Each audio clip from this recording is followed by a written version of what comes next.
The smell of Mom's pot roast filled the dining room as I sat across from my father, clutching my phone with trembling hands. 3 years of sleepless nights in that cramped basement laboratory had finally paid off.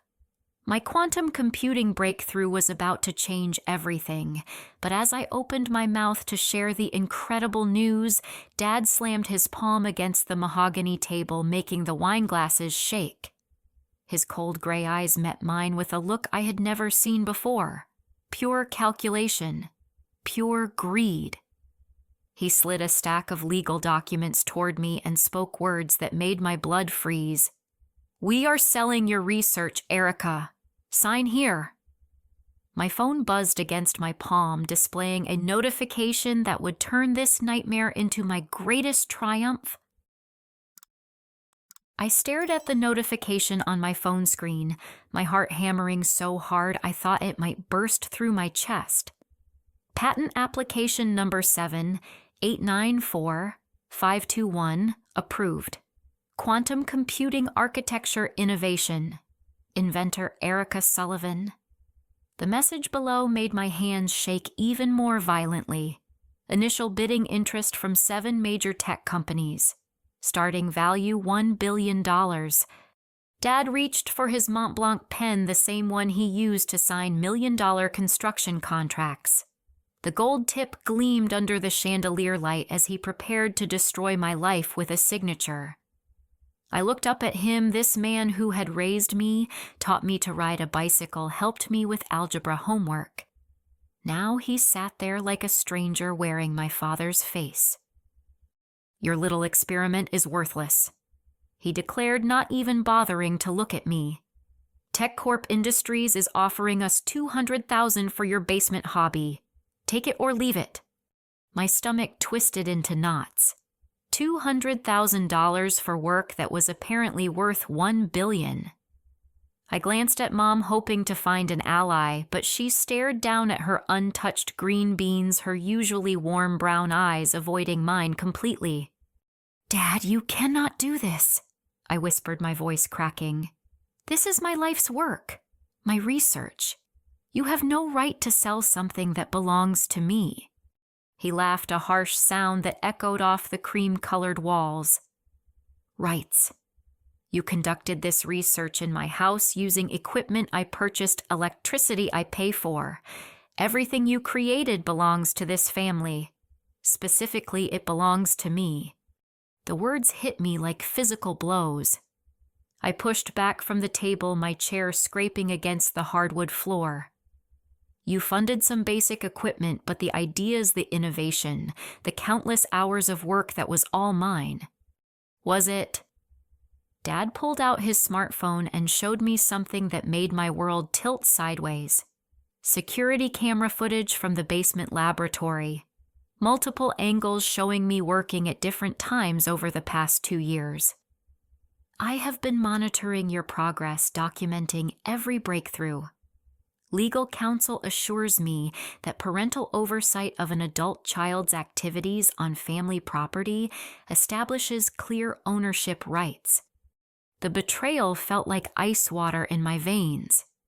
He had been watching me, studying my work, planning this theft for months, maybe years. I looked at Mom again, desperate for any sign of support. She finally lifted her eyes to meet mine, and what I saw there crushed me completely. Guilt. She knew. She had known all along. "How long?" I asked, my voice barely audible. Mom's hands trembled as she set down her fork. "Your father approached me about this 6 months ago. He said we needed to protect our investment, make sure your work contributed to the family's financial security." "Our investment?" The words tasted bitter in my mouth. "You mean his investment in controlling my life." Before Dad could respond, footsteps thundered down the stairs. My younger brother Jake appeared in the doorway, his normally cheerful face wearing an expression of uncomfortable guilt. At 23, Jake had always been the golden child, the son who followed Dad's business advice without question. "Sorry I am late," Jake mumbled, avoiding eye contact as he slumped into his chair. Got caught up finishing something important. Dad's expression brightened for the first time all evening. Perfect timing, son. I was just explaining to your sister how family businesses work, how we all contribute to shared success. Jake shifted uncomfortably, still not looking at me. That was when I noticed the manila folder in his hands stuffed with what looked like technical drawings and printouts. My technical drawings, my printouts. Jake, I said slowly, what is that? He finally met my eyes, and I saw something that made my heart break completely. Shame mixed with resignation. I am sorry, Erika. Dad asked me to help him understand the technical aspects of your work. He said he needed to know how to protect our family's interests. The room spun around me. My own brother had been spying on me, stealing my research, feeding information to Dad so he could plan this betrayal more effectively. I gripped the edge of the table to steady myself. You have been working together, both of you, against me. Dad leaned back in his chair, looking satisfied with himself. We have been working for this family's future. Your research has potential, but you lack the business acumen to monetize it properly. TechCorp Industries has the resources and connections to turn your little quantum experiments into real profit. I stood up so quickly my chair toppled backward. Those are not experiments. That is a fully functional quantum computing architecture that could revolutionize data processing, cryptography, and artificial intelligence. Do you have any idea what you are trying to steal from me? I am trying to secure this family's financial future. Dad snapped his composure, finally cracking. You can keep playing scientist in some university laboratory while we handle the business side. Everyone wins. Everyone except me. I looked around the dining room, taking in the expensive furniture, the crystal stemware, the oil paintings Dad had bought to impress his business associates. Everything purchased with money he had earned through construction projects, legitimate business deals. But this was different. This was theft. Jake cleared his throat nervously. Dad promised me a percentage of the sale proceeds, enough to pay for my last 2 years at Northwestern without student loans. The final piece of the puzzle clicked into place. Dad had bought Jake's cooperation with promises of easy money. My brother had sold me out for tuition payments. I picked up my phone and reread the notification, drawing strength from the words. Billion-dollar bidding war. 7 major companies. My work, my innovation, my value. Dad reached for his pen again, clearly planning to end this conversation with his signature. But I was not the same person who had walked into this dining room 30 minutes earlier. The scared, uncertain daughter who had always sought his approval was gone. I smiled, feeling a cold determination settle over me like armor. About that signature, Dad. The law offices of Martinez and Associates occupied the 15th floor of a gleaming downtown Chicago high-rise, all polished marble and floor-to-ceiling windows. I sat across from Sarah Martinez, a sharp-eyed woman in her 40s whose reputation for handling intellectual property theft cases was legendary. Her mahogany desk was covered with copies of the documents Dad had tried to make me sign, along with printouts of my patent notification. Your father has been busy, Sarah said, sliding a thick folder across the desk. According to these filings, he has been listing himself as co-inventor on your patent applications for the past 2 years. My blood ran cold as I opened the folder. Page after page of legal documents bearing forged versions of my signature. The handwriting was close enough to fool a casual observer, but I could see the differences. The way he made the letter E, the slight tremor in the line strokes that revealed his deception. He forged my signature on official patent documents. Multiple times. Sarah confirmed, her expression grim. The earliest filing dates back to 18 months ago. He has been planning this for much longer than you realized. I stared at the papers, feeling sick. While I had been pouring my heart and soul into my research, celebrating small breakthroughs, staying up until 3 in the morning to perfect my quantum algorithms, my own father had been systematically stealing credit for my work. "There is more," Sarah continued. "Yesterday morning, your father filed injunctions to freeze your assets and prevent you from removing any materials from the basement laboratory. According to his legal team, you are essentially squatting on family property and attempting to steal company resources." "Company resources?" I laughed bitterly. "What company?" Sarah pulled out another document. "Sullivan Family Enterprises, LLC, incorporated 6 weeks ago with your father as Chief Executive Officer and Jake as Technical Consultant. According to the filing, you are listed as an unpaid research intern." The words hit me like a physical blow. An intern. In my own research. Using my own discoveries. I left Sarah's office feeling like I was walking through a nightmare. The afternoon sun seemed too bright, the street noise too loud. Everything felt surreal, like I was watching someone else's life fall apart. When I returned to the family house that evening, the atmosphere was arctic. Dad sat in his leather recliner reading the Wall Street Journal, pointedly ignoring me as I walked through the living room. Mom bustled around the kitchen, clattering dishes with unnecessary force. I found Jake in his room packing clothes into a duffel bag. His Northwestern University sweatshirt was laid out on the bed next to an acceptance letter for some exclusive summer internship program. "Going somewhere?" I asked from the doorway. He did not look up from his packing. "Dad got me into a business development program in California. 3 months working with tech startups, learning venture capital strategies. Funded by my stolen research money, I assume." Jake's shoulders sagged. "Erika, I never meant for it to go this far. When Dad first asked me to look at your work, he said he just wanted to understand what you were doing. He made it sound like family curiosity. But you kept feeding him information for months. He said you would benefit from professional business guidance, that we could help you turn your research into a real company instead of just academic papers." I stepped into the room and Jake finally looked at me. His eyes were red-rimmed like he had been crying. "Do you want to know what your help is actually worth, Jake? $1 billion?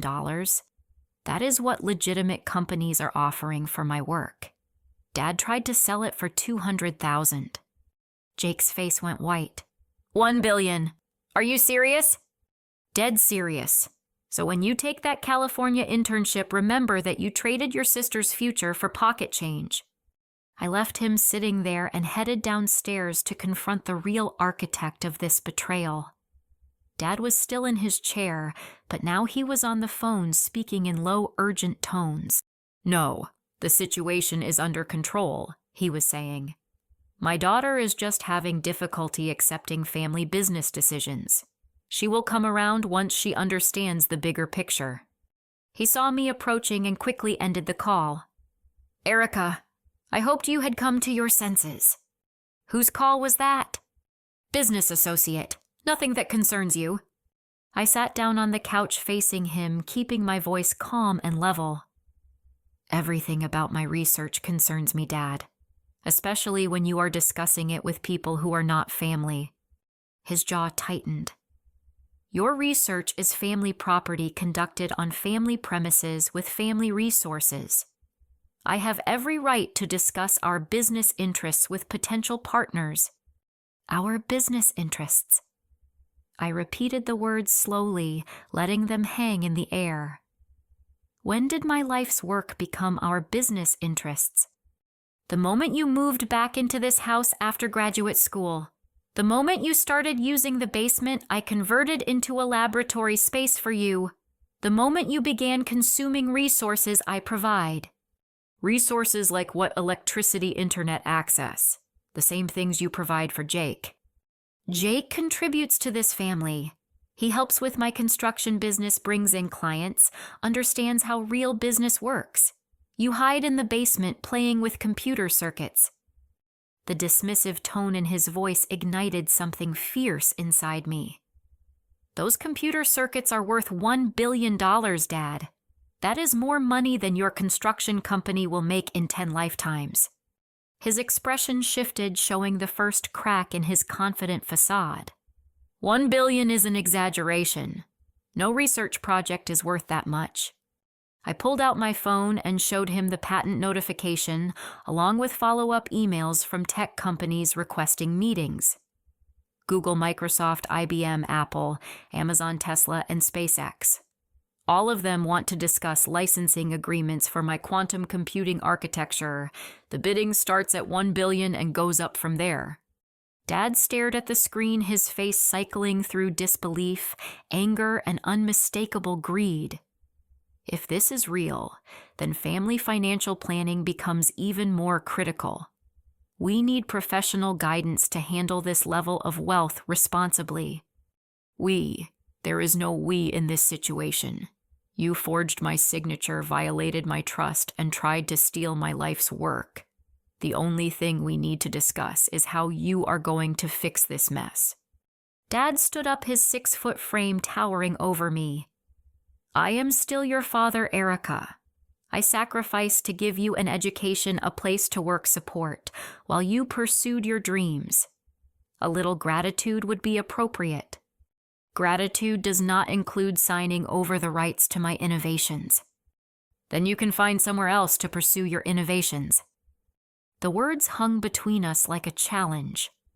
I looked around the living room, taking in the family photos on the mantle, the Christmas stockings that were still hanging from last December, the worn spot on the carpet where we used to play board games when I was little. This house had been my home for 28 years. But home was supposed to be a place of safety and support, not surveillance and theft. Fine, I said quietly. I will pack my things tonight. Dad's expression flickered with something that might have been regret, but his voice remained hard. Do not take anything that belongs to this family. That includes research notes, equipment, or any materials related to Sullivan Family Enterprises projects. I walked toward the stairs, then paused. One more thing, Dad. Sarah Martinez sends her regards. She represents victims of intellectual property theft. Apparently, forging signatures on patent documents is a federal crime. For the first time all day, Dad looked genuinely worried. My college friend Amanda lived in a cozy apartment near Lincoln Park, and her spare bedroom became my temporary sanctuary while I figured out how to fight back against my family's betrayal. Amanda worked as a graphic designer for an advertising agency, and she listened to my story with growing outrage while sketching character designs for a breakfast cereal commercial. Your own father, she said, shaking her head as she added details to a cartoon rabbit. I mean, parents can be difficult, but stealing your billion-dollar research, that is next-level terrible. I sat curled up on her plush gray sofa laptop, balanced on my knees, going through emails from tech companies that wanted to schedule meetings.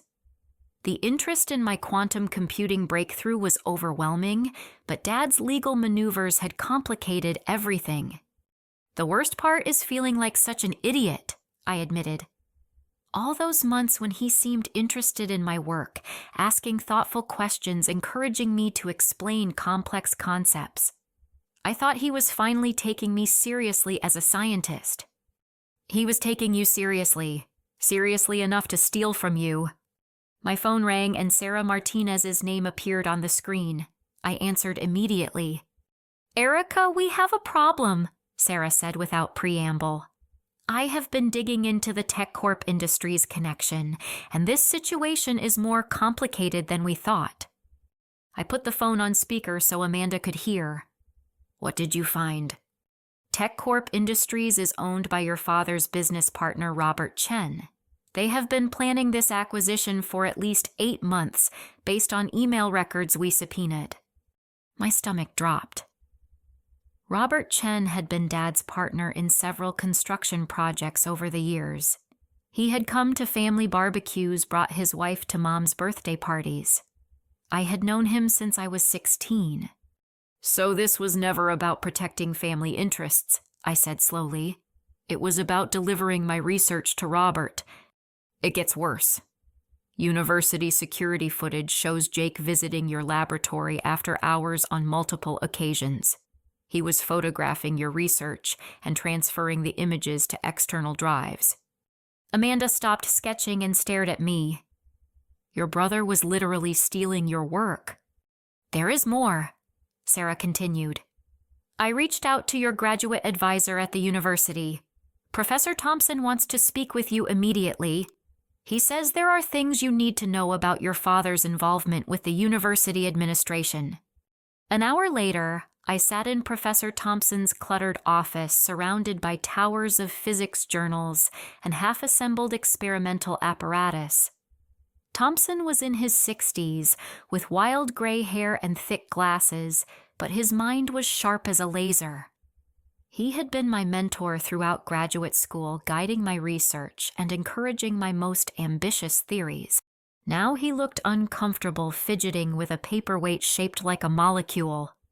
Erika, I owe you an apology, he began.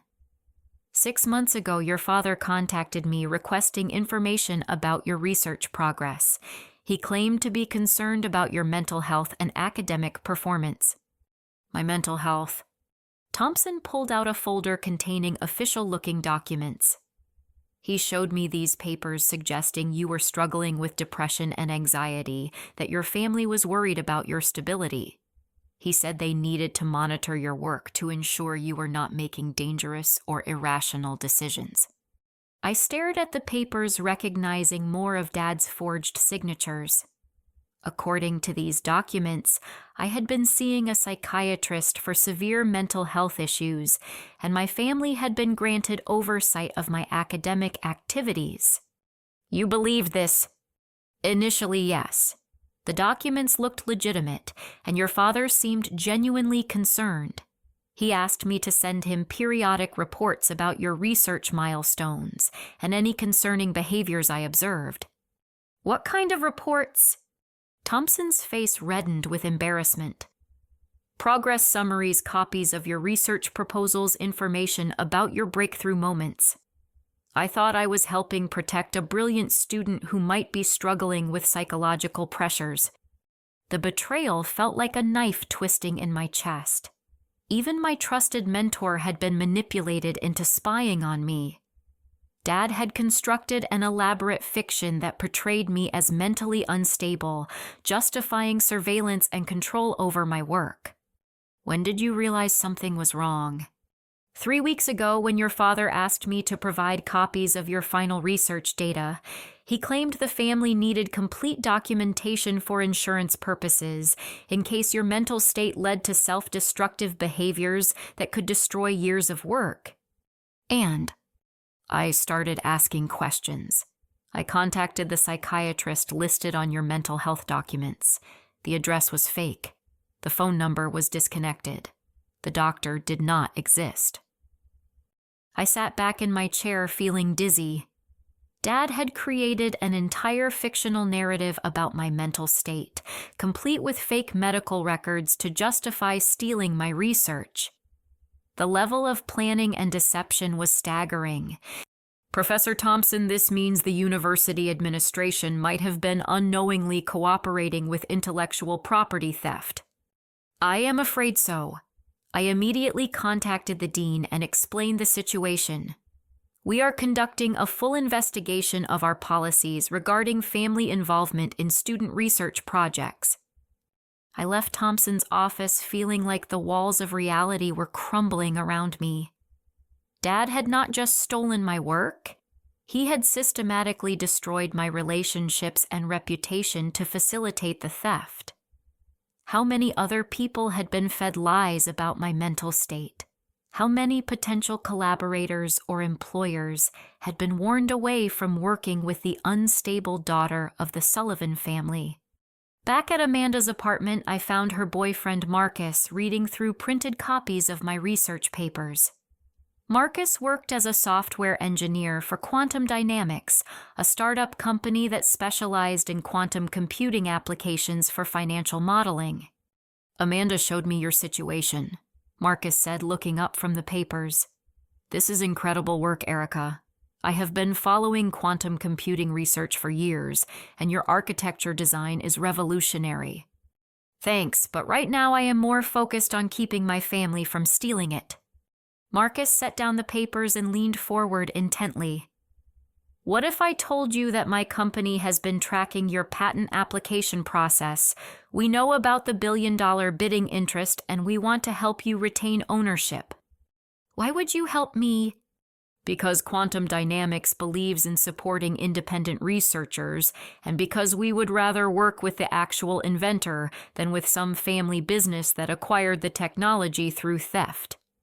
I looked at Amanda, who nodded encouragingly. Marcus has been talking to his CEO about this situation. They have lawyers who specialize in protecting researchers from exploitation. For the first time in days, I felt a spark of hope. Maybe I was not as alone in this fight as I thought. Marcus continued, "We can provide legal support evidence of your independent research history and testimony about the legitimate value of your work. In exchange, we would like to discuss a partnership that gives you complete control over your innovations while providing the business infrastructure to bring them to market." "A legitimate partnership," I said slowly, "not a theft disguised as family business." "Exactly. You keep ownership, you make the decisions, you control the profits. We provide support services and take a small percentage for facilitating commercialization."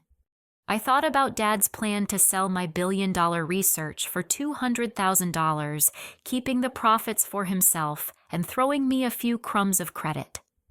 Then I looked at Marcus, who was offering to help me fight back while respecting my ownership rights. "What do we do first?" Marcus smiled grimly. "We prove that your father has been running an elaborate fraud scheme, and then we make sure he faces the consequences." The Quantum Dynamics office occupied 3 floors of a converted warehouse in Chicago's West Loop, filled with standing desks, high-tech monitors, and whiteboards covered with complex equations. Marcus introduced me to CEO Dr. Jennifer Walsh, a former MIT professor who had built her company around principles of ethical innovation and researcher rights. "Your situation is unfortunately not unique," Dr. Walsh explained as we sat in her glass-walled conference room. "Family members stealing intellectual property from relatives happens more often than people realize, especially when the research has significant commercial value." She pulled out a legal brief prepared by the company's attorneys. "We have documented 15 similar cases over the past 5 years. In most instances, the family members claimed ownership based on providing support equipment or workspace to the actual inventor. What happened in those cases? The outcomes varied. Some inventors fought successfully and retained their rights. Others lost everything because they could not prove independent creation or lacked resources for legal battles." Marcus added, "The key difference in your case is the forged signatures and fraudulent mental health claims. Your father went beyond claiming ownership and actively committed crimes to steal your work." Dr. Walsh nodded. "Those criminal elements actually strengthen your position significantly. Intellectual property disputes are civil matters, but signature forgery is federal fraud." My phone buzzed with a text message from Mom. "Please call me. We need to talk about this situation before it gets worse." I showed the message to Dr. Walsh and Marcus. "My mother has been mostly silent throughout this whole mess. I am not sure if she is an ally or another obstacle." "What does your instinct tell you?" Dr. Walsh asked. I thought about Mom's behavior during that awful family dinner, the guilt in her eyes, her reluctance to meet my gaze. "I think she knows Dad crossed a line, but she is too scared or loyal to oppose him directly." "Fear can be a powerful motivator for cooperation," Marcus said. "Maybe she has information that could help your case." Before I could respond, Sarah Martinez called with urgent news. "Erika, we have a development." Jake contacted my office an hour ago requesting a private meeting.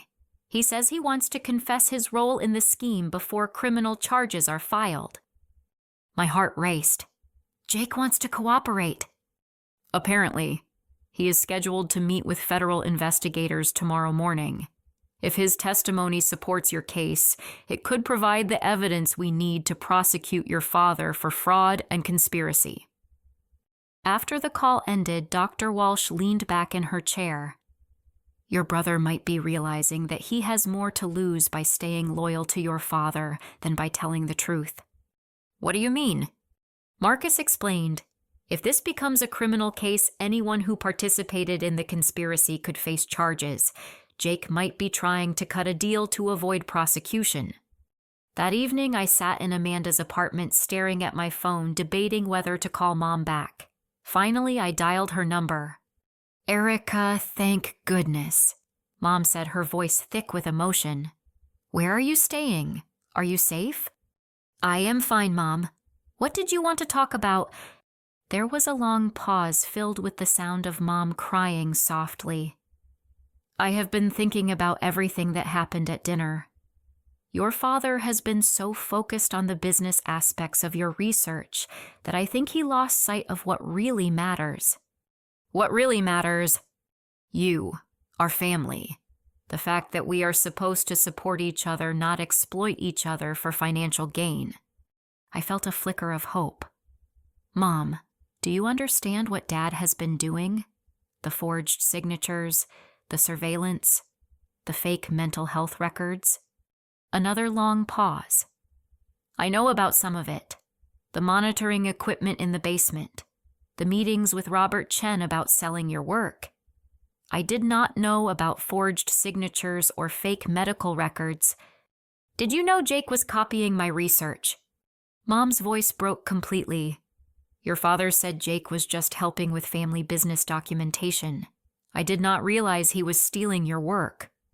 I closed my eyes, trying to process this conversation. Mom seemed genuinely upset about the situation, but she had still allowed it to continue for months without warning me. Mom, I need to ask you something important, and I need you to be completely honest. Anything. Do you have any evidence of Dad's planning emails, recorded conversations, documents that prove he was trying to steal my research? The silence stretched so long I thought the call had been disconnected. Finally, Mom spoke in a whisper. I have been recording his phone calls about this situation for the past 2 months. My heart stopped. Recording them, why? Because I felt guilty about what was happening, but I was too afraid to confront your father directly. I thought maybe if I had evidence of his plans, I could find a way to protect you when the time was right. Mom, those recordings could be crucial evidence in a criminal case. I know. That is why I want to give them to you. The next morning, I met Mom at a coffee shop near Millennium Park. She looked tired and older than her 53 years, wearing no makeup and a rumpled sweater I had given her for Christmas 2 years ago. She carried a small digital recorder and a folder of printed transcripts. I started recording after the first time I heard your father discussing selling your research without telling you, Mom explained, sliding the materials across the table. I could not believe he would betray you like that, but I was too scared to confront him. I picked up the transcripts, my hands shaking. The conversations were damning. Dad discussing forged signature techniques with Robert Chen. Dad coaching Jake on what information to steal from my laboratory. Dad laughing about my naive trust and how easy it was to manipulate me. Mom, why did you not warn me? Tears streamed down her face. I kept hoping your father would come to his senses. I kept thinking he would realize what he was doing was wrong and stop before it went too far. By the time I understood how serious his plans were, Jake was already involved, and I was afraid of destroying our entire family. Our family was already being destroyed by Dad's greed. I know that now. I should have protected you from the beginning. I should have been stronger. I reached across the table and took her hand. You are being strong now. These recordings could save my career and put Dad in prison where he belongs. Mom squeezed my hand tightly. I filed for divorce yesterday. After 26 years of marriage, I cannot stay with a man who would steal from his own daughter. The words hit me like a physical blow, but not from sadness, from relief. Finally, someone in my family was willing to stand up to Dad's manipulation and choose what was right over what was easy. What about Jake? Jake is terrified. He realizes he could go to prison for corporate espionage. He wants to cooperate with investigators, but he is afraid your father will disown him. Dad might disown him anyway once he realizes Jake is providing evidence against him. Mom nodded sadly. Your father has always been controlling, but this situation has shown me a side of him I never knew existed. The calculated cruelty, the willingness to destroy his own children's futures for money. I cannot live with that anymore. As I walked back to Amanda's apartment with Mom's evidence, I felt like the balance of power was finally shifting in my favor. Dad's conspiracy was unraveling, and the people he had manipulated were finding the courage to stand against him. But I knew he would not go down without a fight, and when cornered, Dad could be more dangerous than I had ever imagined. The federal building downtown felt imposing with its granite facade and metal detectors, but I walked through the security checkpoint with confidence, carrying Mom's recorded evidence and surrounded by my growing team of allies. Sarah Martinez, Marcus Dr. Walsh, and the FBI's white-collar crime investigators were ready to hear what Jake had to say. Special Agent Rebecca Torres led us into a sterile conference room where Jake sat hunched over a cup of coffee looking like he had not slept in days. His Northwestern sweatshirt was wrinkled, his usually perfect hair was disheveled, and his hands shook as he looked up at me. Erika, I am so sorry, he said immediately. I never wanted it to go this far. Agent Torres opened a thick file folder. Mr. Sullivan, we appreciate your willingness to cooperate. Please walk us through your involvement in your father's scheme to steal your sister's intellectual property. Jake took a shaky breath and began his confession. Dad approached me about 8 months ago. He said Erika's research had commercial potential, but she was too focused on academic achievement to understand business realities. He wanted me to help him monitor her progress so the family could make informed decisions about her future. What kind of monitoring? Sarah asked. At first, just asking questions about what she was working on. Erika was excited about her breakthroughs, so she would explain her discoveries to me in detail. I would take notes and share them with Dad. When did the monitoring escalate? Jake's voice dropped to a whisper. 3 months ago, Dad gave me a camera and asked me to photograph Erika's research notes when she was not in the laboratory. He said it was for insurance purposes to protect years of family investment in her education. Agent Torres pulled out printed emails. We found communications between you and Robert Chen discussing the commercial value of specific research elements. Can you explain those conversations? Robert has a background in technology acquisitions. Dad asked him to evaluate Erika's work and determine its market potential.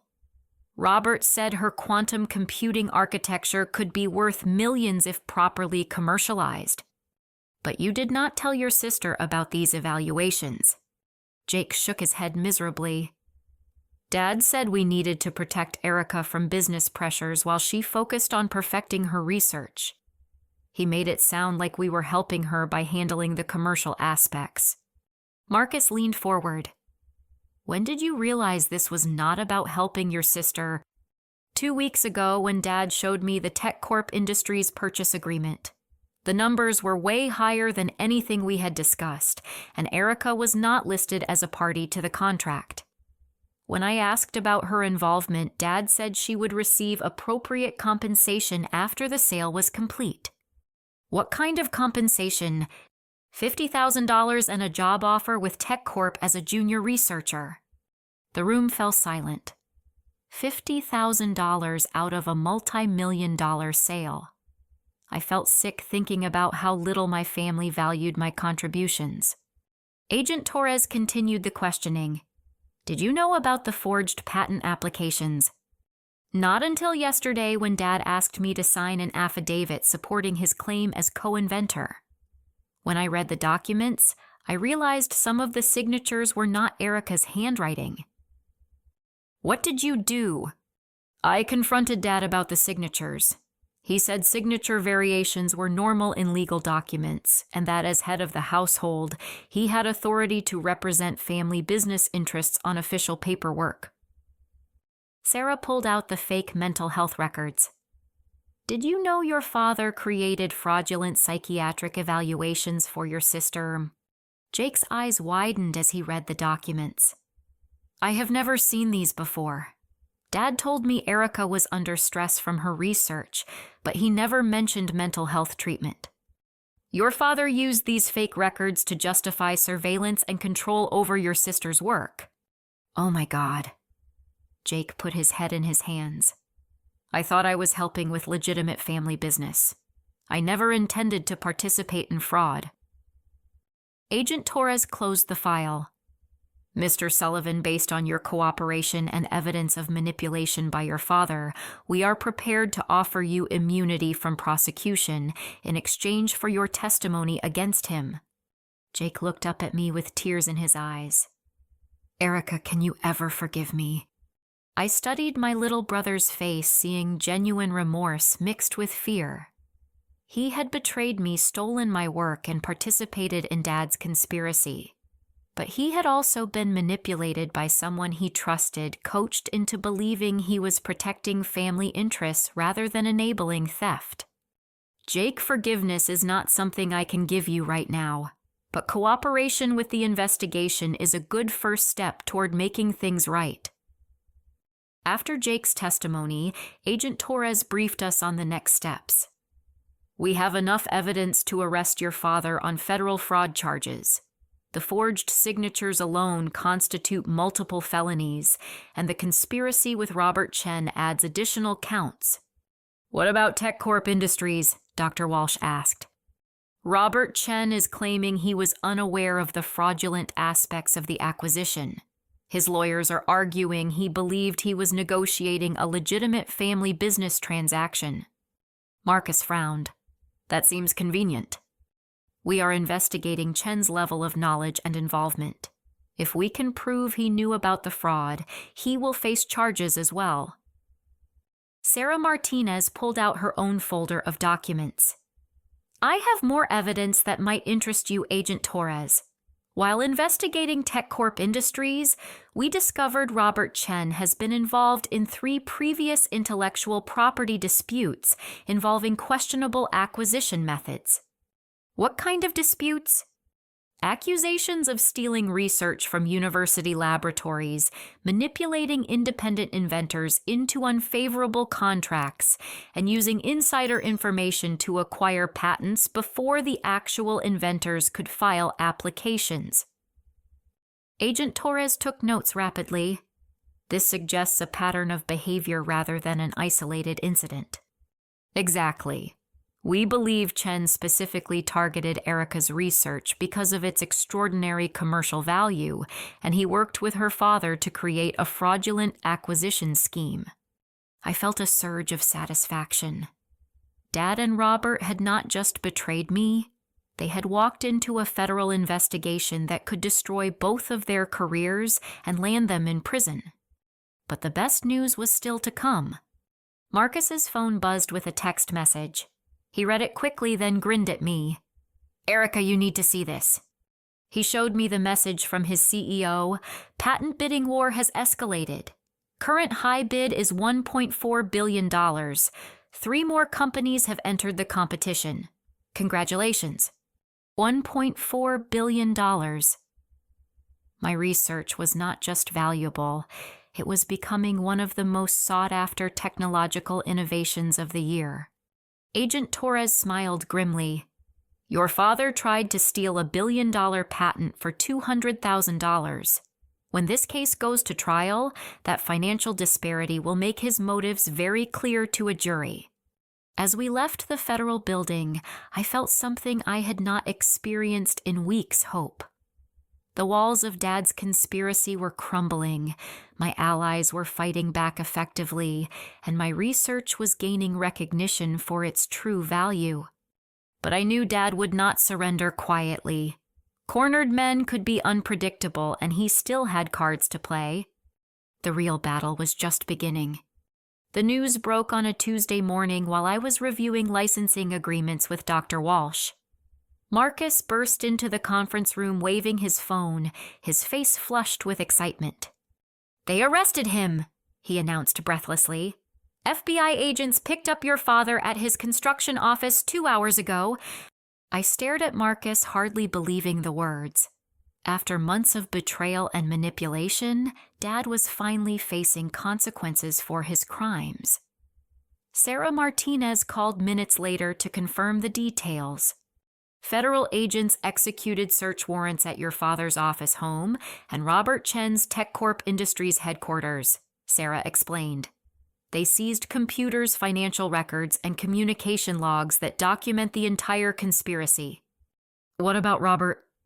"He is cooperating with investigators, claiming your father misrepresented the legitimacy of the research acquisition.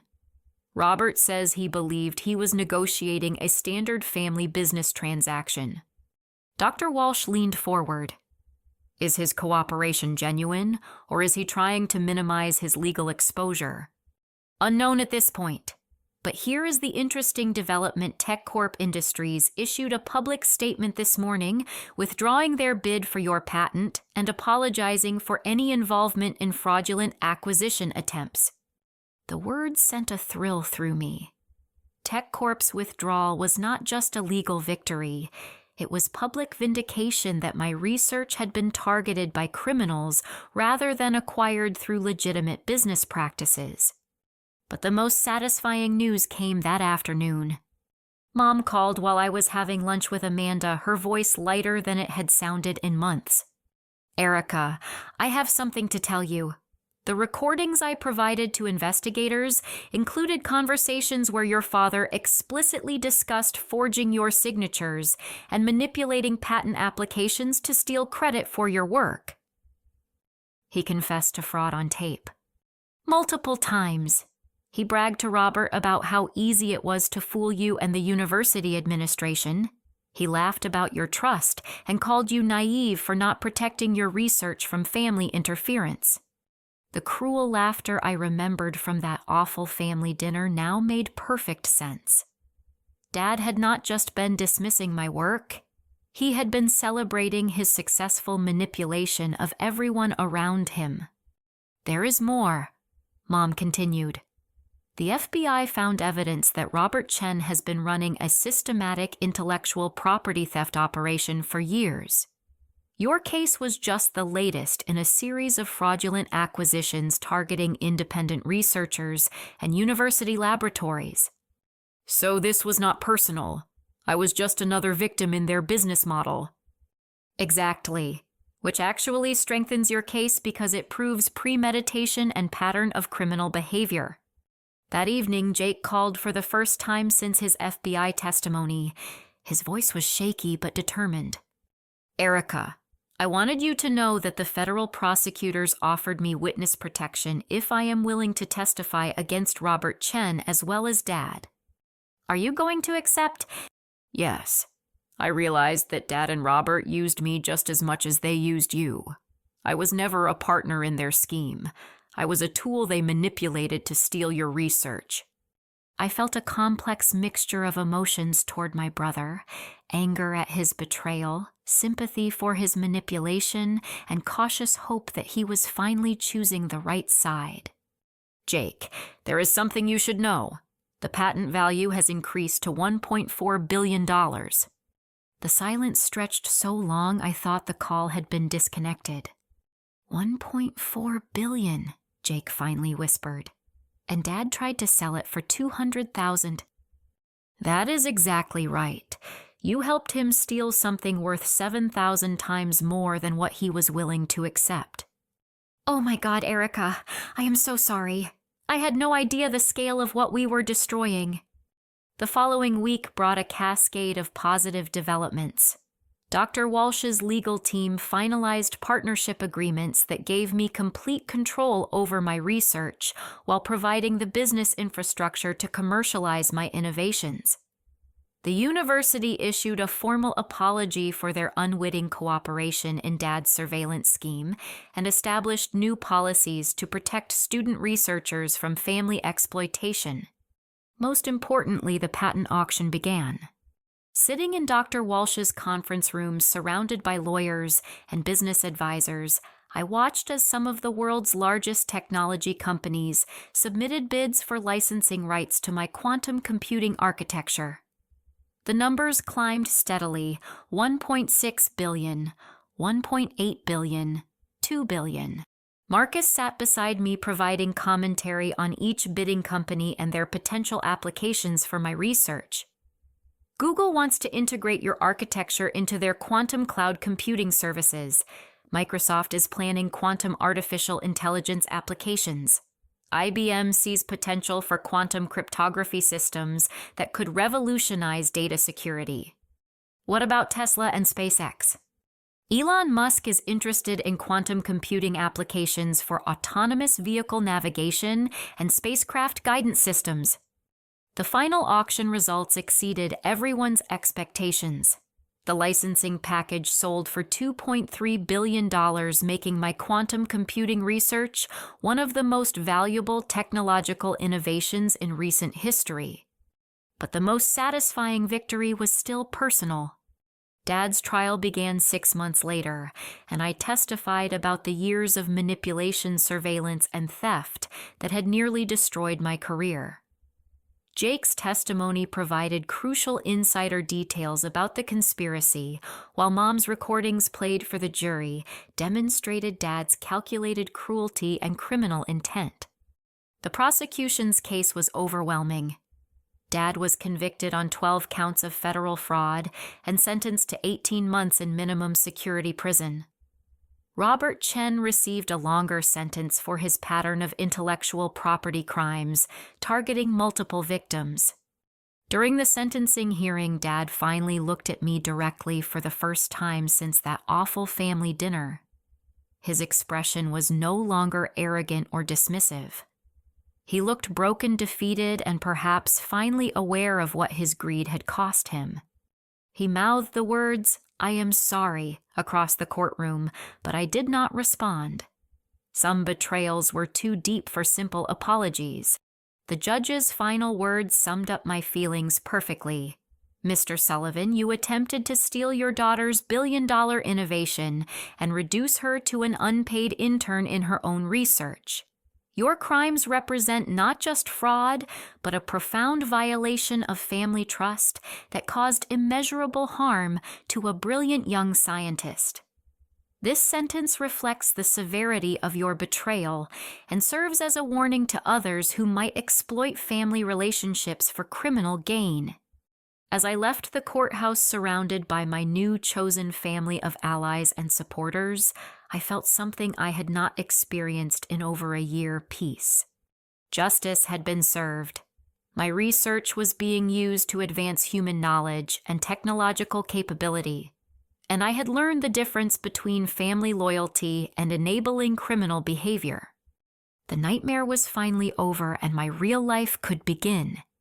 6 months after Dad's sentencing, I stood in the gleaming headquarters of Sullivan Quantum Innovations, the company I had built from the ground up using my patent revenues. The building overlooked Lake Michigan with floor-to-ceiling windows that filled my office with natural light and a view that reminded me how far I had traveled from that cramped basement laboratory. My company now employed 47 researchers, engineers, and support staff, all working on quantum computing applications that could revolutionize everything from medical diagnostics to climate modeling. We had partnerships with major universities, contracts with tech giants, and a research budget that would have been unimaginable just 2 years ago.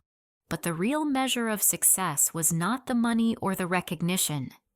It was the satisfaction of knowing that my work was contributing to human progress while maintaining complete integrity and ethical standards.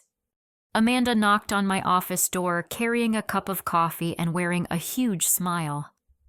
The scholarship committee meeting went amazingly well. We have approved funding for 85 women to pursue advanced degrees in quantum physics, computer science, and related fields. The Sullivan Foundation for Women in STEM had become my favorite project, using patent profits to eliminate financial barriers for brilliant young scientists who might otherwise be unable to pursue their dreams. Every scholarship recipient reminded me of my younger self, full of curiosity and determination, but potentially vulnerable to exploitation or discouragement. Any particularly inspiring applications? I asked. A single mother in Alabama who designs quantum algorithms while working 2 jobs to support her family. A recent immigrant from Kenya who developed new approaches to quantum error correction. A transgender woman from rural Texas whose professors told her she would never succeed in physics. Each story resonated with me because I understood how easily circumstances could derail a promising career. Financial pressure, family opposition, institutional bias, or simply bad luck could crush someone's scientific potential before they had a chance to develop their gifts. My phone buzzed with a text message from Jake. Finished my business ethics final today. I think I actually understand why honesty matters in professional relationships now. Jake had enrolled in community college after Dad's conviction, studying business administration with a focus on ethical leadership. Our relationship was slowly rebuilding based on his genuine efforts to understand the harm he had caused and his commitment to making better choices. He would never get back the trust he had betrayed, but he was earning something almost as valuable: respect for his growth and determination to become a better person. Mom had also transformed her life dramatically. The divorce had been finalized, and she was living in a modest apartment near downtown, working as a victim advocate for families affected by financial fraud. Her first-hand experience with manipulation and betrayal made her uniquely qualified to help other people recognize and escape similar situations. I spent 26 years enabling your father's controlling behavior because I was afraid of conflict, she had explained during one of our weekly coffee meetings. Now, I help other families understand that love does not require sacrificing your integrity or protecting someone from the consequences of their harmful choices.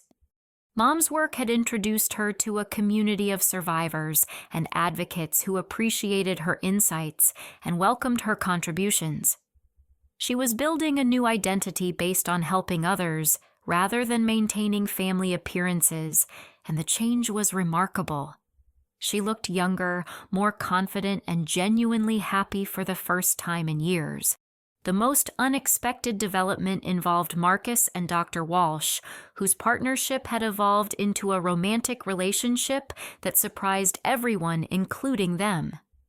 Their engagement party had been held at the Quantum Dynamics office, surrounded by whiteboards, covered with love equations and theoretical physics metaphors for eternal commitment. Some partnerships are based on mutual exploitation, Marcus had said in his engagement speech. Others are based on mutual empowerment. Jennifer and I choose empowerment both professionally and personally. Their relationship reminded me that collaboration could be beautiful when built on respect, trust, and shared values rather than manipulation and control. But the most meaningful moment came on a crisp autumn afternoon when I received an unexpected letter from federal prison. Dad's handwriting was smaller than I remembered, more careful, as if he was weighing every word. Erika. The letter began, I have spent the past year thinking about the choices I made and the damage I caused to our family. I understand that you may never forgive me, and I accept that consequence of my actions. But I want you to know that I recognize the magnitude of my betrayal and the brilliance of what you accomplished despite my attempts to steal it from you. You were right to fight back against my manipulation. You were right to seek justice through the legal system. You were right to build your own company and foundation rather than accepting the scraps I was willing to throw you. I failed you as a father because I allowed greed to overpower love. I failed you as a human being because I chose exploitation over support.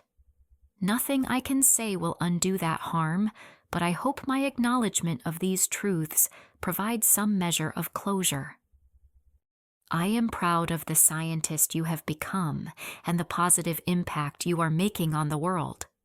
That pride does not entitle me to forgiveness or relationship with you, but it represents the one honest emotion I can offer. Your father who hopes to someday earn the right to that title again. I read the letter 3 times, feeling a complex mixture of sadness, anger, and something that might have been the beginning of healing. Dad would be released from prison in 6 months, and he would have to rebuild his life from nothing. His construction business had collapsed. His professional relationships had been destroyed by the fraud conviction, and his family had moved on without him. I did not know if I would ever be ready to have a relationship with him again. Trust once shattered so completely was extraordinarily difficult to rebuild. But his letter suggested he finally understood the difference between taking responsibility and making excuses, between genuine remorse and self-serving apology. Time would tell whether his prison reflection represented lasting change or temporary contrition.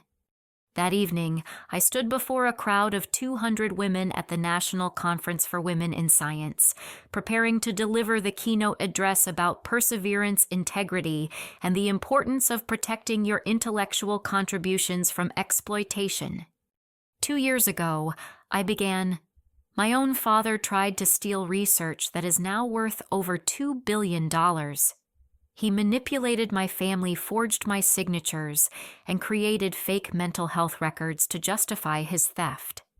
The experience taught me lessons about trust, courage, and the difference between family loyalty and enabling harmful behavior. Some people will tell you that family should always come first, that blood relationships require unconditional support, regardless of someone's actions. I am here to tell you that real love sometimes requires saying no, setting boundaries, and refusing to enable behavior that harms yourself or others. Your research, your innovations, your intellectual contributions belong to you. Do not let anyone convince you that supporting family members means surrendering your life's work to their greed or control. Do not let anyone manipulate your trust, affection, or sense of obligation to steal what you have created. Fight for your work. Fight for your integrity. Fight for your right to control your own intellectual property and career decisions. The world needs your discoveries, your insights, your unique contributions to human knowledge. And remember that the family you build through shared values and mutual respect can be just as meaningful as the family you inherit through genetics. Choose people who celebrate your success rather than exploit it, who support your dreams rather than steal them, who empower your potential rather than diminish it. The standing ovation lasted 5 minutes, but more importantly, I saw tears in the eyes of women who recognized their own struggles in my story. Scientists who had been pressured to share credit with family members who contributed nothing. Researchers whose relatives had tried to control their career choices through financial manipulation. Innovators who had been told that pursuing their dreams was selfish or impractical. After my speech, a young woman approached me with a familiar look of determination mixed with fear. "Dr. Sullivan, my uncle, is trying to force me to include him on my patent application for a medical device I invented. He says family members should share credit for each other's work, and he threatens to cut off my college funding if I refuse. What should I do?" I looked into her eyes and saw my former self trapped between family loyalty and personal integrity, uncertain about how to protect her work without destroying her relationships. "Document everything," I said firmly. "Save all communications about his demands. Consult with an intellectual property lawyer immediately. And remember that protecting your innovations from theft is not betraying family. It is honoring the work you have done and ensuring that your contributions benefit the world rather than enriching people who did not earn them." She nodded, her expression shifting from uncertainty to resolve. "Thank you. I think I know what I need to do." Watching her walk away with renewed confidence reminded me why my struggle had been worthwhile. Every person I could help avoid exploitation, every researcher I could empower to protect their work, every scientist I could inspire to fight for their intellectual rights, represented a victory that extended far beyond my personal situation. As I drove home through the city lights, I reflected on the profound transformation that had occurred over the past 2 years. The scared, uncertain daughter who had trusted her father's guidance had evolved into a confident CEO philanthropist and advocate who understood the difference between healthy family relationships and toxic exploitation. I had learned that sometimes protecting yourself requires disappointing people you love. Sometimes standing up for what is right means accepting conflict and consequences. Sometimes building the life you deserve requires walking away from the life others expect you to accept. But most importantly, I had learned that integrity and perseverance ultimately triumph over greed and manipulation, even when the battle seems impossible to win. My phone displayed new notifications from tech companies interested in licensing additional aspects of my quantum research. The work continued. The innovations multiplied, and the positive impact expanded every day. The basement laboratory where my dreams had nearly been stolen was now just a memory. The future belonged to me, and I was ready to make the most of every opportunity I had fought so hard to protect. True family supports your dreams rather than stealing them. Real success comes from building something meaningful rather than taking credit for someone else's achievements. And sometimes the greatest victory is simply refusing to let other people's greed define the boundaries of your potential. Have you ever had to choose between family loyalty and protecting your own dreams? How do you balance supporting loved ones while maintaining your personal boundaries and integrity? I would love to hear your thoughts and experiences in the comments below. If this story resonated with you, please like this video, subscribe to the channel for more stories about overcoming family betrayal and finding your own strength, and share this with anyone who might need to hear that their dreams are worth fighting for. Thank you for listening to my journey, and I hope it inspires you to stand up for what you deserve while building the authentic, supportive relationships that help you thrive.